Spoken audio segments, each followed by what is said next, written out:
जनन विभव क्या है? याद कर पा रहे हैं ना कि जनन विभव क्या है, जिसे बायोटिक पोटेंशियल कहते थे। एनवायरमेंटल रेजिस्टेंस क्या है, पर्यावरणीय प्रतिरोध क्या है, एंड वहन क्षमता कैरिंग कैपेसिटी क्या है। इन तीन टर्मिनोलॉजीज को भी इसके साथ साथ ही हम लोग जनसंख्या वृद्धि के साथ साथ ही किए थे। आफ्टर दैट हम लोगों ने पॉपुलेशन डेंसिटी पर बात की थी, और डेंसिटी के संदर्भ में भी दो बातें की थी कि डेंसिटी दो प्रकार से देखी जा सकती है। एक तो क्रूड डेंसिटी होगी, और दूसरा मित्र इसमें से हम लोगों ने इकोलॉजिकल डेंसिटी की बात की थी। जब हम ये तमाम बातें कर रहे थे, जिसमें से जीव क्या है, जनसंख्या क्या है, जनसंख्या वृद्धि एवं घनत्व क्या है, उस संदर्भ में बार बार एक शब्द आता था जिसे हम प्रजाति कहते थे या जाति कहते थे। जैसे जनसंख्या के बारे में हमने स्टार्ट की जब बातें, तो बाकी अमुक समय और अमुक स्थान की तो बात थी ही, लेकिन उसमें एक शब्द आता था एक ही जाति के जीवों का समूह, एक ही प्रजाति के जीवों का समूह।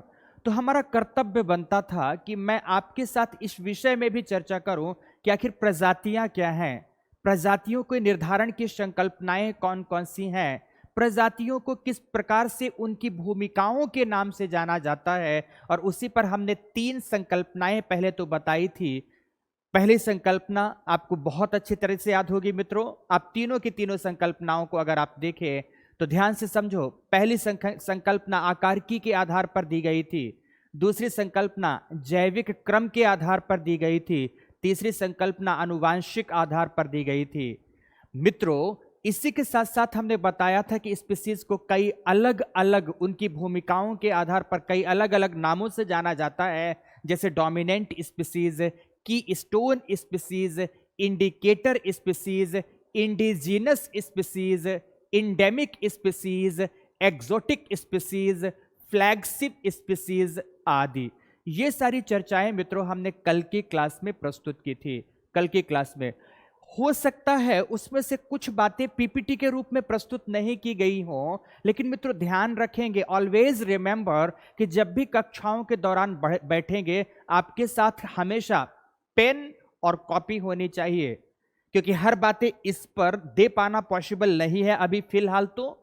इसलिए मैं हर बातें आपके साथ क्लास में जब करता हूं तो एक ही बात कई बार दोहराने के पीछे मेरा उद्देश्य भी यही होता है कि आप भली भांति प्रकार से जो चीजें यहां पर नहीं प्रस्तुत की जा सकी हैं या जो चीजें आप समझने के दौरान इनटेक कर रहे हैं उससे राइट अप कर लें, ओके, उसे जॉट डाउन कर ले, उसे स्वयं लिख लें। तो मित्रों यह प्रक्रिया आप हर कक्षा के दौरान, देखो अभी तो पीपीटी में थोड़ा ज्यादा चीजें लिखी जा सकी हैं और लिख भी दी गई है, जैसे जैसे कक्षाएं आगे बढ़ेंगी संकल्पना अधिक बढ़ेगी, संकल्पनात्मक पक्ष अधिक होगा। इसलिए आपको इन सब पक्षों पर भी ध्यान देना है कि संकल्पना को समझना है, संकल्पना के कुछ कीवर्ड्स एंड टर्मिनोलॉजीज स्वयं लिखने हैं, जिससे आपको रिवीजन करने में मित्रों कभी भी कठिनाई नहीं हो। ओके, स्पीसीज के दौरान मित्रों हमने इतनी बातें की थी, और उसके बाद आज हम लोग अपने नए टॉपिक में प्रवेश करेंगे।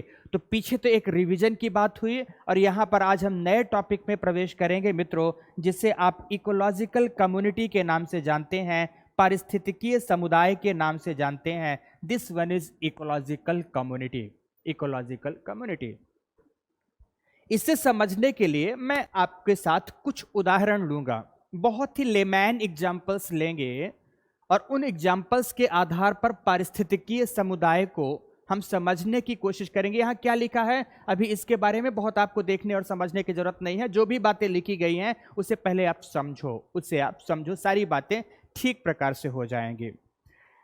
मित्रों, आप ऐसा समझो कम्युनिटी के बारे में, किसी समुदाय के बारे में आप ऐसा समझो कि मान लो कि कोई एक स्थान विशेष है, कोई एक स्थान विशेष है, उस स्थान विशेष में कुछ लोग पहुंचे, उस स्थान विशेष में एग्जाम्पल्स भी दूंगा, उस स्थान विशेष में कुछ लोग पहुंचे और पहुंचकर खड़े हुए हैं।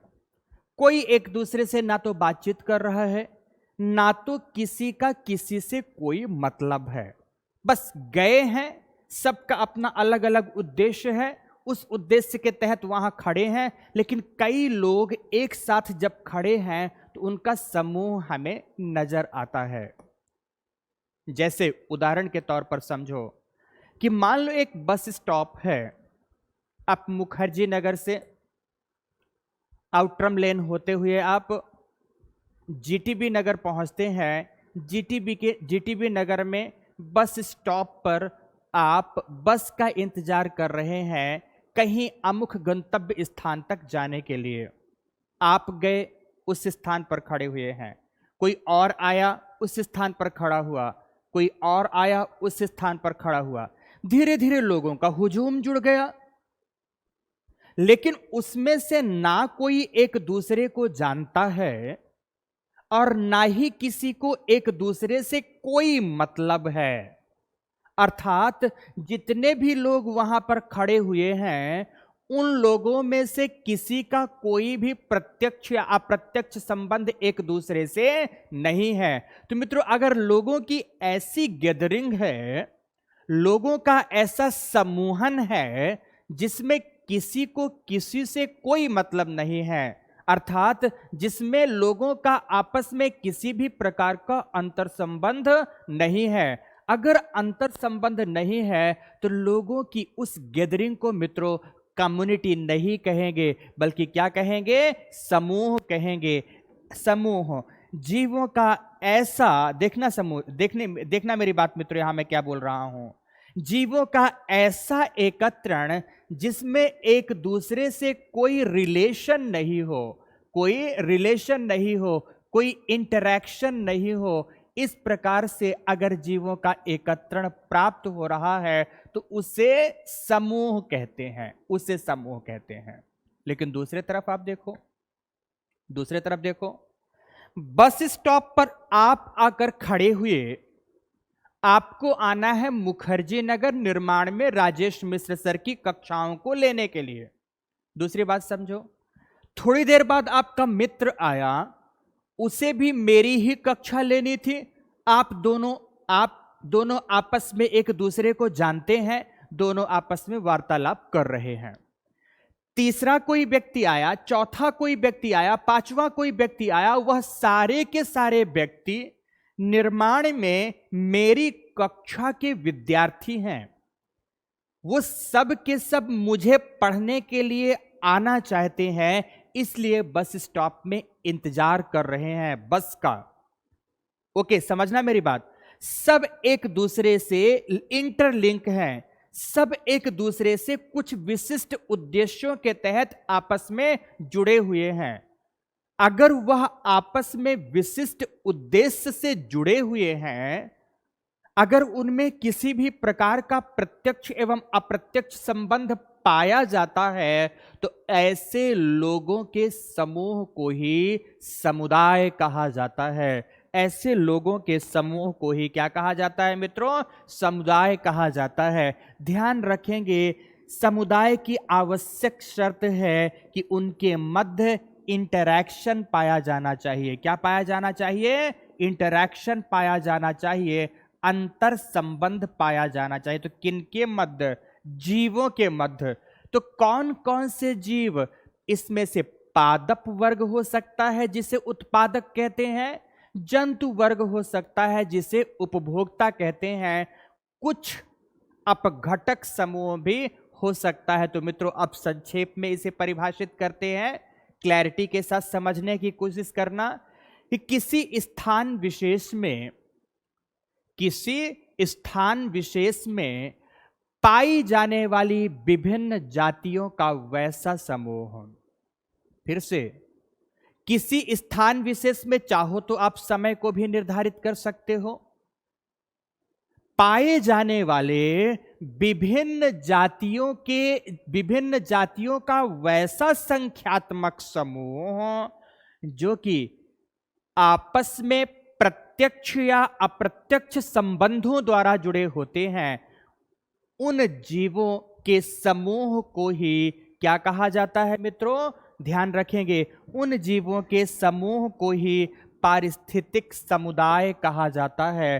पारिस्थितिक समुदाय कहा जाता है। ऑलवेज रिमेंबर मित्रों कि पारिस्थितिकी के संदर्भ में, पारिस्थितिकी समुदाय के संदर्भ में उत्पादक, उपभोक्ता तथा अपघटक, इन तीनों समूहों को सम्मिलित किया जाता है। इसी बात को हमने यहां पर परिभाषित किया हुआ है कि किसी समय, देखो यहां पर, किसी समय विशेष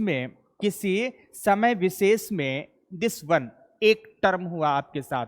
दूसरा, एक ही प्रकार का प्राकृतिक वातावरण, एक ही प्रकार का प्राकृतिक पर्यावास क्षेत्र, ये दूसरा टर्म इस पर जुड़ा। तो तीसरा टर्म क्या जुड़ रहा है? पारस्परिक अंतर संबंधों से युक्त। This one is number 1, this one is number 2, this one is number 3, तो लास्ट, विभिन्न जाति के जंतुओं व वनस्पतियों का समूह। ये 4 बातें हो गई। जब 4 बातों को आपने जोड़ दिया तो आपके पारिस्थितिक समुदाय की परिभाषा हो गई। किसी समय विशेष में एक ही प्रकार के प्राकृतिक पर्यावास क्षेत्र में पारस्परिक संबंधों से युक्त विभिन्न जाति, एक जाति की बात नहीं है यहां पर, विभिन्न जातियों के जंतुओं, वनस्पतियों, अपघटक इत्यादि का समूह समुदाय कहलाता है। फिर मैंने इसी बात को और क्लियर कह दिया है कि इनमें जो संबंध है वह प्रत्यक्ष या परोक्ष कुछ भी हो सकता है। ओके मित्रों, लास्ट बात, इसके लिए पारिस्थितिक समुदाय के लिए एक और शब्द दिया जाता है जिसे हम लोग बायोसाइनोसिस के नाम से जानते हैं, बायोसाइनोसिस के नाम से जानते हैं। ध्यान रखेंगे, इस टर्म को याद रखेंगे। मैं आज क्वेश्चन भी सॉल्व करवाऊंगा।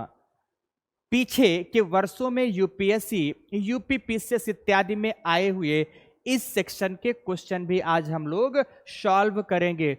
कुछ प्रश्न मैं स्वयं आपसे पूछूंगा जिसका जवाब आपको क्विक रिस्पांस के रूप में देना होगा।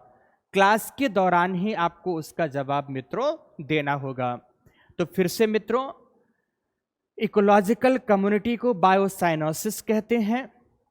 इकोलॉजिकल कम्युनिटी के अंतर्गत विभिन्न जाति के जीवों का समूह प्राप्त होता है जो कि एक निश्चित वातावरण क्षेत्र में तथा निश्चित समय में प्राप्त होते हैं, किसी समय विशेष में प्राप्त होते हैं। इसमें से 3 प्रकार की जातियों के समूह हो सकते हैं। पादप वर्गों का हो सकता है, जंतु वर्गों का हो सकता है तथा सूक्ष्म जीवों का हो सकता है। इसी बात को मित्रों मैंने यहाँ पर एक चित्र के माध्यम से दिखाया हुआ है और आप इसे यहाँ देखेंगे। दिस वन, देखो, इसे समझने के लिए संकल्पना के दृष्टिकोण से, पारिस्थितिकी की संकल्पना, इकोलॉजिकल कम्युनिटी के दृष्टिकोण से आप इस चित्र को देखो। कैसे? देखो, ये एक ग्रासलैंड है, ये एक घास का मैदान है। घास का मैदान है तो निश्चित रूप से यहां पर ये उत्पादक है, प्रोड्यूसर है। घास के मैदान में यहां पर वनस्पतियां, सूर्य है, सन है, सूर्य से मिल रही है ऊर्जा, सूर्य से प्राप्त होने वाली ऊर्जा से प्रकाश संश्लेषण की क्रिया करेंगी, भोजन बनाएंगी, खाद्य ऊर्जा का सिंथेसिस करेंगी, संश्लेषण करेंगी।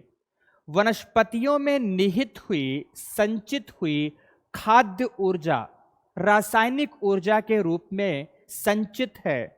उस रासायनिक ऊर्जा को खाएगा मित्रों उत्पादक वर्ग, उत्पादक वर्गों की ऊर्जा को खाएगा उपभोक्ता वर्ग, और उपभोक्ता वर्ग में सबसे पहली बात आएगी प्राथमिक उपभोक्ता की। और प्राथमिक उपभोक्ता के अंतर्गत आते हैं मित्रों शाकाहारी जीव, वह जीव जो केवल वनस्पतियों द्वारा ही अपने भोजन की आपूर्ति करते हैं, उन्हें शाकाहारी जीव कहते हैं। यह जलीय शाकाहारी जीव भी हो सकते हैं और स्थलीय शाकाहारी जीव भी हो सकते हैं। तो स्थलीय एवं जलीय शाकाहारी जीव अपने लिए भोजन प्राप्त करते हैं, अपने लिए भोजन प्राप्त करते हैं वनस्पतियों से। इसमें से एक एग्जाम्पल आप यहां पर देख रहे हो, ये जेब्रा पड़ा हुआ लेकिन मर गया। किसने मारा है? देखो यहां पर शेर है, शेर ने जेब्रा को मारा। ये जेब्रा क्या था? शाकाहारी था। इसने वनस्पतियां खाई, ये घास खाया, इसका जीवन घास पर टिका हुआ था, घास खा ही रहा था, शेर आया झपट दिया। शेर क्या है यहां, अगर ये शाकाहारी है तो शेर मित्रों मांसाहारी है। शेर क्या है, मांसाहारी। मांसाहारी वर्ग को हम सेकेंडरी कंज्यूमर में रखेंगे, द्वितीयक उपभोक्ता में रखेंगे, द्वितीयक उपभोक्ता वर्ग में रखेंगे मित्रों, द्वितीयक उपभोक्ता में। देखेंगे यहां पर कि यहां पर वनस्पतियां हैं, शाकाहारी जीवों में मरा हुआ यहां पड़ा हुआ है जेब्रा, इसके पास यहां पर मित्रों एक जैकाल खड़ा हुआ है। This one is lion, jackal है, लायन है। और आप वल्चर भी देख रहे हो, पक्षियों के रूप में यहां पर आप गिद्ध भी देख रहे हो। इस प्रकार से देखते हैं आप कि ये सभी के सभी एक दूसरे से खाद्य ऊर्जा प्राप्ति की दृष्टिकोण से प्रत्यक्ष रूप से जुड़े हुए हैं। खाद्य ऊर्जा इन्हें चाहिए, इन्हें भोजन ऊर्जा चाहिए। जेब्रा को घास से मिल रही थी, वल्चर को तथा सेकेंडरी कंज्यूमर है यहां पर, चाहे वह कार्निवोरस हो या ओमनिवोरस हो। ओमनिवोरस होगा अर्थात सर्वाहारी होगा तो उसे घास से भी ऊर्जा मिल सकती है और जंतुओं के मांस से भी ऊर्जा मिल सकती है। लेकिन अगर वो कार्निवोरस है, मांसाहारी है, तो उसे केवल जंतुओं से ऊर्जा मिलेगी। तो इस प्रकार से जो आपको ये विभिन्न प्रजातियों के जीव दिख रहे हैं, जिसमें से उत्पादक के रूप में घास है, उपभोक्ता के रूप में शाकाहारी है, मांसाहारी है, जैकाल, लायन, वल्चर, ये सब मांसाहारी जीव हैं। ये सब जीव एक साथ मिलकर के एक पारिस्थितिकी समुदाय का निर्माण करते हैं, जिसे चित्र में लिखा हुआ है कम्युनिटी इकोलॉजी। ये एक समुदाय का निर्माण कर रहे हैं मित्रों। यहां बहुत ही आसानी से आप देख सकते हैं कि सबसे पहले बात की जा रही थी ऑर्गेनिज्म की, जिसे आप इंडिविजुअल के रूप में देखते हैं, जिसे आप जीव कहते हैं। ऑर्गेनिज्म से निर्माण हो रहा है पॉपुलेशन का, और पॉपुलेशन से निर्माण हो रहा है कम्युनिटी का। तो यहां पर समुदाय के बारे में मित्रों इतनी ही बातें एक लाइन में आप इसे परिभाषित करते हुए कि समय विशेष में एक ही पर्यावास क्षेत्र में पाए जाने वाली विभिन्न जातियों का वैसा समूह, विभिन्न प्रजातियों का वैसा समूह जो एक दूसरे से प्रत्यक्ष या अप्रत्यक्ष रूप से अंतर संबंधित होते हैं, उन्हें ही क्या कहा जाता है, पारिस्थितिकी समुदाय कहा जाता है।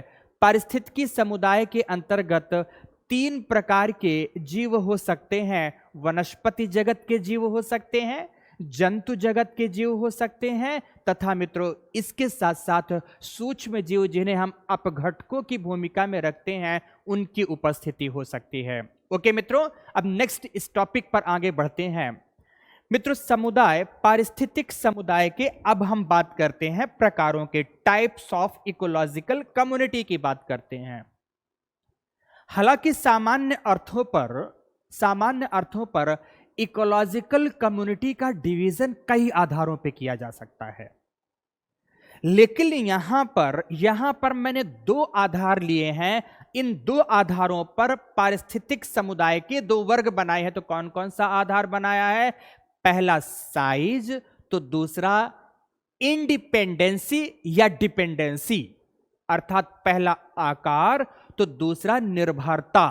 किस पर निर्भरता, कैसा आकार, इसे संक्षेप में समझो।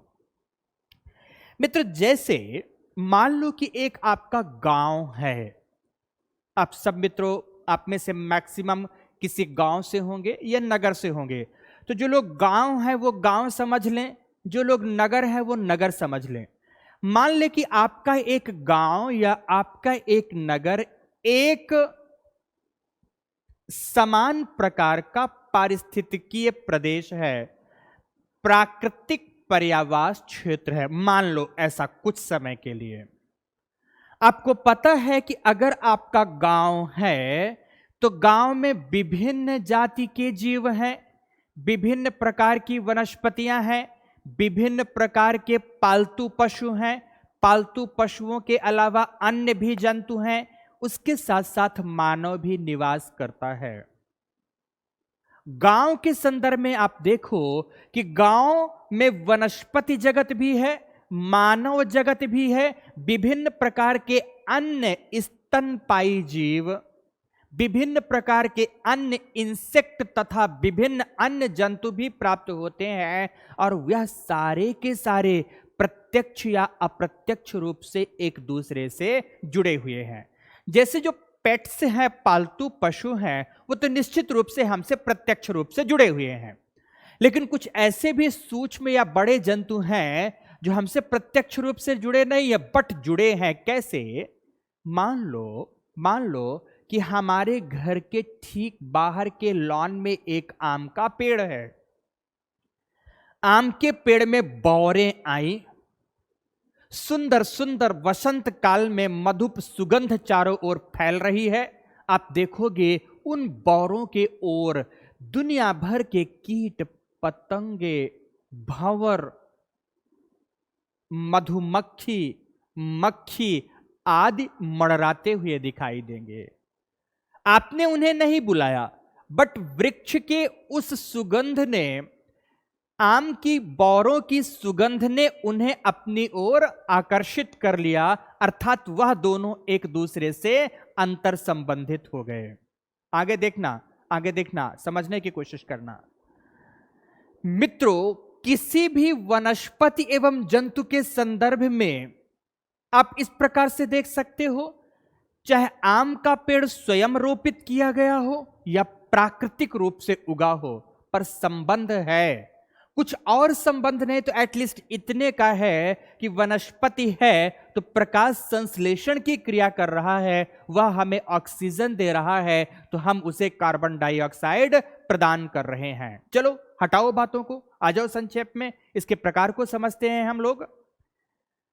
गांव है, गांव के अंदर विभिन्न प्रकार का जंतु, पादप एवं माइक्रोब्स है, सभी एक दूसरे से प्रत्यक्ष एवं अप्रत्यक्ष रूप से जुड़े हैं, और सबका जीवन खाद्य ऊर्जा के रूप में, आवास के रूप में, सुरक्षा के रूप में एक दूसरे के आधार पर डिपेंडेंट है, और सब एक समुदाय का निर्माण करते हैं, जिसे आप रूरल कम्युनिटी कह सकते हो। क्या कह सकते हो? रूरल कम्युनिटी कह सकते हो। मान लो आपके गांव का कुछ नाम है, आप अपने गांव के नाम से, जैसे गांव का नाम है आपका ए, तो आप कह सकते हैं ए गांव का ये समुदाय है। इसी तरह से कोई दूसरा गांव है बी, तो वो बी गांव का समुदाय है। इसी तरह से एक गांव है सी, वो सी गांव का समुदाय है। मित्रों, इस समय पर आप कोरोना के दौर पर इसे और भली भांति प्रकार से समझ सकते हैं कि गांव एक ऐसा पारिस्थितिक प्रदेश होता है जो कि अपनी अधिकांश आवश्यकताओं की आपूर्ति में यह आत्मनिर्भर है। कैसा है ये? अधिकांश आवश्यकताओं की आपूर्ति में यह कैसा है? सभी मैंने शब्द नहीं जोड़ा है, यह आत्मनिर्भर है। ध्यान से देखेंगे, आत्मनिर्भर है। यहां पर विभिन्न प्रकार के समुदाय रह रहे हैं जिनकी संख्या प्रचुर है। तो मित्रों, यहीं से मैं इसके प्रकार की बात करूंगा। तो वह पारिस्थितिकी समुदाय जिसका आकार बड़ा हो, वह पारिस्थितिकी समुदाय जिसका आकार बड़ा हो, जिसमें विभिन्न जातियों के जीवों के मध्य एक सुसंगत व्यवस्था पाई जाती हो, सुसंगत अंतर संबंध पाया जाता हो, वह सापेक्षिक रूप से आत्मनिर्भर हो। तीन बातें मैंने कही। वह पारिस्थितिक समुदाय जो आकार में बड़ा हो, यहां पर वेल ऑर्गेनाइज्ड हो, अर्थात वह निश्चित रूप से बेहतर तरीके से, सुसंगत रूप से व्यवस्थित प्राप्त होता है, तथा वह सापेक्षिक रूप से आत्मनिर्भर हो। इस प्रकार की तीन प्रकार के गुणों से युक्त समुदाय को मित्रों मेजर कम्युनिटी कहा जाता है, मेजर समुदाय कहा जाता है। तो समुदाय को हम दो प्रकारों में विभाजित करते हैं। किस आधार पर? जीव जातियों के आधार पर, जातियों की आधार पर, यहां आधार से संख्या का संबंध है, तथा सापेक्षिक स्वतंत्रता या निर्भरता के आधार पर।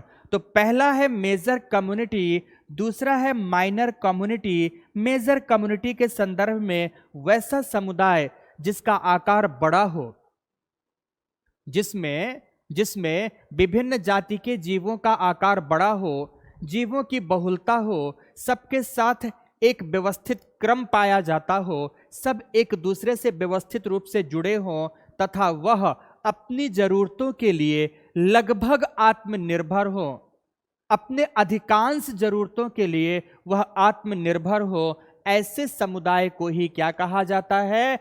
क्या कहा जाता है मित्रों? मेजर कम्युनिटी कहा जाता है। तो अब दूसरी बात आती है माइनर कम्युनिटी की। अब माइनर कम्युनिटी की इससे तुलना कर देते हैं, इसके विपरीत कर देते हैं।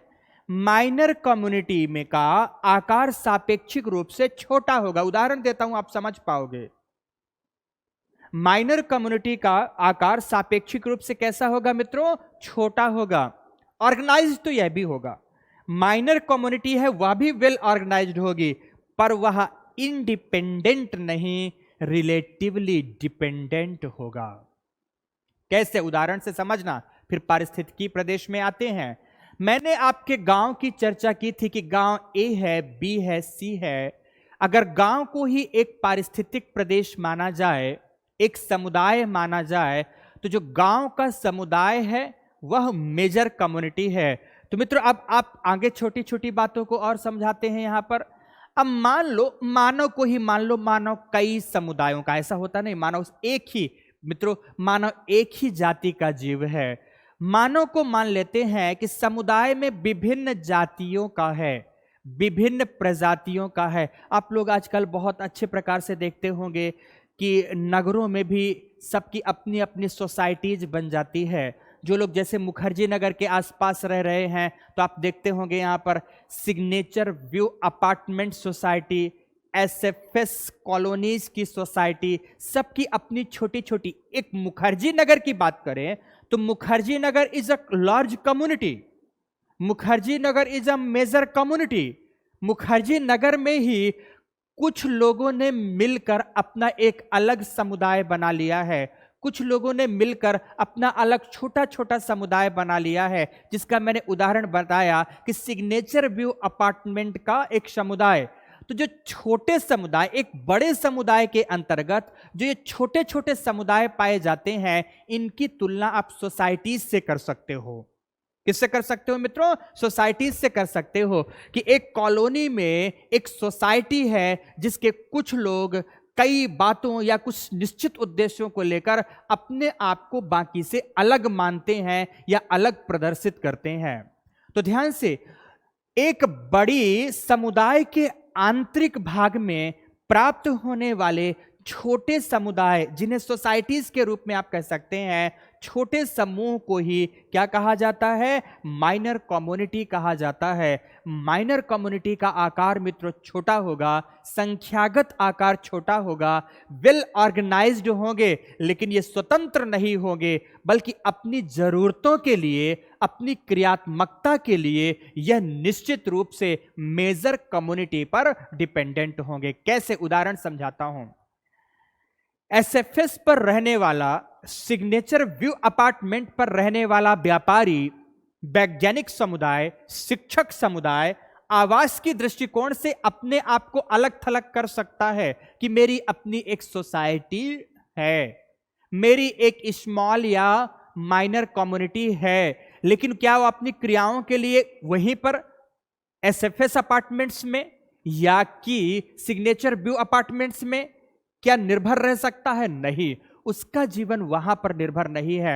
वह अपनी क्रियात्मकता के लिए मुखर्जी नगर आएगा, मुखर्जी नगर में विभिन्न स्थानों पर कक्षाएं लेगा, कक्षाएं अगर उसका उद्देश्य है तो कक्षा लेगा, व्यापार अगर उसका उद्देश्य है तो व्यापार करेगा, अर्थात उसे अपने सोसाइटी से निकलकर बाहर आना होगा, अर्थात उसकी डिपेंडेंसी किसी दूसरे पर है। फिर से अंतिम में संक्षेपण के साथ, समुदाय एक दूसरे से अंतर संबंधित विभिन्न जातियों का समूह जो कि किसी निश्चित प्राकृतिक पर्यावास क्षेत्र में तथा दिए गए समय पर प्राप्त होती हैं। जिसमें वनस्पति, जंतु एवं सूक्ष्म जीव होते हैं।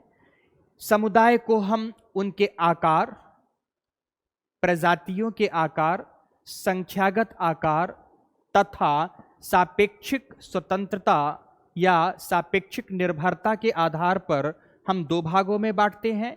एक मेजर कम्युनिटी है, दूसरा माइनर कम्युनिटी है। मेजर कम्युनिटी आकार में बड़ी होगी, वेल ऑर्गेनाइज्ड होगी तथा रिलेटिवली इंडिपेंडेंट होगी, स्वतंत्र होगी, परंतु ऊर्जा इत्यादि के लिए यह सूर्य की ऊर्जा प्राप्त हो रही है या कहां से ऊर्जा प्राप्त हो रही है यह निर्भर करती है, यह डिपेंडेंट होती है। यहां पर अगर माइनर कम्युनिटी की बात की जाए तो माइनर कम्युनिटी इसके तुलना में आकार में छोटी होगी, ऑर्गेनाइज्ड तो होगी, लेकिन केवल ऊर्जा के अलावा भी अन्य आवश्यकताओं के लिए यह दूसरे समुदाय की जातियों पर निर्भर करती रहेंगी। बस मित्रों, इस पर इतनी ही बातें।